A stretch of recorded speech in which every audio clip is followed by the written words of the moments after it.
অনেকদিন ধরে জামাই বলতেছিল আমার কাছে যে নুডলস খাবে। মানে সে সন্ধ্যাবেলায় নাস্তা করতে চায় কিন্তু আমার অলসতার কারণে তাকে নাস্তা করতে দেওয়াই হয় না। তো যাই হোক আজকে অনেকদিন পরে তার জন্য নাস্তা বানাইতে আসলাম। আর নুডলস ছিল না রুমে, যেহেতু বাচ্চা আছে একটা ছোট। তাকে সবসময় নুডলস খাওয়াই কিন্তু নুডলসটা শেষ হয়ে গিয়েছে গতকালকে।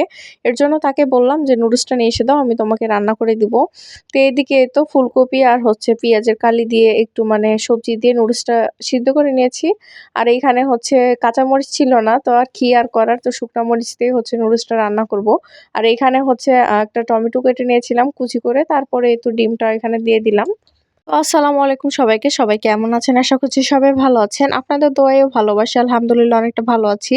তো এটা হচ্ছে আমার নতুন পেজ, আর নতুন পেজে এটা আমার হচ্ছে নতুন ভিডিও। সবাই যদি দেখে থাকেন অবশ্যই আমার ভিডিওটা লাইক, কমেন্ট করবেন এবং শেয়ার করবেন, এবং যদি ভালো লাগে তাহলে আমার পেজটি ফলো করে দিবেন। তো যাই হোক এখানে হচ্ছে নুডলসটা রান্না করে নিচ্ছিলাম। আর নুডলসটা কিন্তু মানে খেতে অনেকটা মজা হয়েছিল। আর এই নুডলসটা আমি কখনো খাইনি। আর এগুলো হচ্ছে লম্বা নুডলসগুলো, এগুলো আমার কখনো খাওয়া হয় নাই। কিন্তু অনেকটা মজা হয়েছিল আরকি। কারণ ছোট, ছোট যে নুডলসের প্যাকেটগুলো থাকে ওগুলা এখানে পাওয়া যায়নি। সন্ধ্যার সময় যেহেতু আমার হাসব্যান্ড, আমাদের এখানে একটা মোড় আছে, সেই মোড়ে গিয়েছিল। তো যাই হোক নুডলসটা রান্না করা শেষ। আর শুকনা মরিচ দিয়ে কিন্তু নুডলসটা রান্না করেছিলাম। কিন্তু খেতে কিন্তু আসলে অনেকটা মজা হয়েছিল। এটা হচ্ছে গতকালকের ভিডিও। আর গতকালকে এটা হচ্ছে সন্ধ্যার ভিডিও। তো সেটা একটু আপনাদের সাথে শেয়ার করি, যেহেতু ডেইলি ব্লগগুলো দেওয়ার চেষ্টা করি।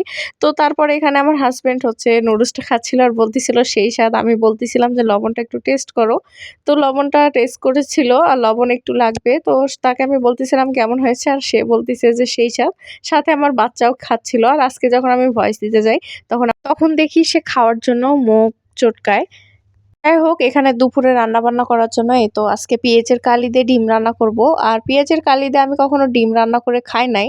তো গতকালকে একটা আপুর ভিডিওতে দেখলাম, সে আপুটা পেঁয়াজের কালি দিয়ে ডিম ভুনা করেছিল। খেতে অনেকটা মজা লেগেছিল। তো ভাবলাম আমিও তাহলে আজকে রান্না করি। আর প্রতিদিন ঘুম থেকে উঠি আর ভাবি যে কি রান্না করব, কি রান্না করব, তো ভালোই লাগে না। আর এখানে হচ্ছে ৩টা ডিম সিদ্ধ দিয়েছিলাম, তাও একটা ডিম আবার ইয়ে হয়ে গিয়েছে। আর এখানে হচ্ছে আমাদের গ্রাম থেকে মাসকালের বড়ি নিয়ে এসেছিলাম। এই বড়িটা কে, কে খেয়েছেন অবশ্যই কমেন্টস করে জানাবেন। আমার তো অনেকটা মজা লাগে। আমার তো মনে হয় মাছ বা যেকোনো তরকারিতে বড়ি দিলে আমার কাছে আর কিছু লাগে না। আর এটা আমার হাসব্যান্ডের আসলে অনেকটা পছন্দ করে। তার সাথে আমি অনেকটা মানে পছন্দ করি। তো যাই হোক এখানে হচ্ছে পেঁয়াজের কালি কেটে নিয়েছিলাম আর হচ্ছে একটা টমেটো আর আলু।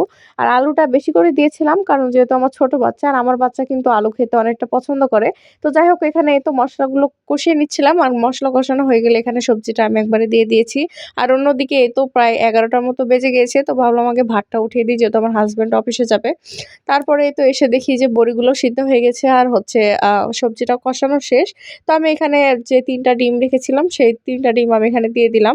আর আমাদের বাসায় একটা ছোট পকেট রুম ছিল। তো সেই পকেট রুমটা কেউ যেহেতু থাকে না, তো ভাবলাম ওইটা একটু পরিষ্কার করে আসি। ভিডিওটা এখানে শেষ করছি। ভালো থাকবেন সবাই।